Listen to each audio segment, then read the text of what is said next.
Well, let's bring in Ronan Lee for a closer look. He's visiting scholar at the Queen Mary University of London. Ronan, first, the military is now, we've seen, using live ammunition in some instances against the demonstrators. Does that completely change the equation in your eyes? Yeah, I think it does. They've also brought in a group called the 33rd Light Infantry Division. It's a specialist unit that's often used to quell insurgents in ethnic areas, but its specialty is targeting civilians. It was used extensively to terrorise the Rohingya civilian population in 2017. This sends a strong message of intent from the military as to what it expects to happen next.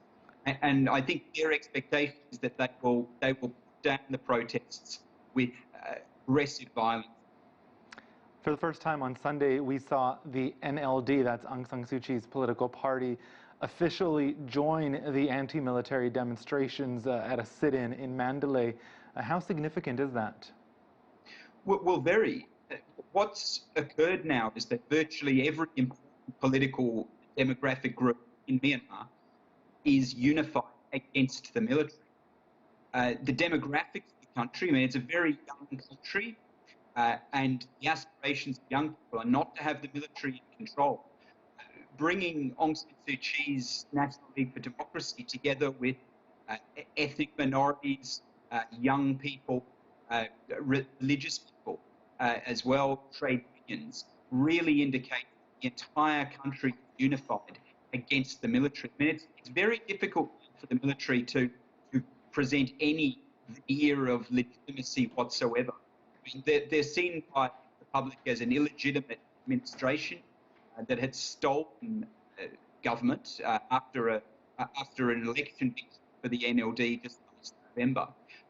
It lines up what would be a battle of wills between the protesters, representing the overwhelming majority of people in Myanmar, and the military, which has shown itself prepared to use significant violence to defend its position in power. The military said they are protecting voter integrity and that they will rule under military rule for 1 year. Myanmar's monks are quite a powerful force in the country. We've seen some join the demonstrators, others clash with them. Can the clergy play a role here? Well, I think the majority of the clergy will follow the protesters. What the military has done in the past is it's tried to activate some nationalist monks to support military rule. We'll see that again. I mean, there'll be divide and rule tactics used throughout the country with the military. But the issue the military's got is that it just represents such a small minority of public opinion that it's very difficult to see how it sustain a legitimate government going forward.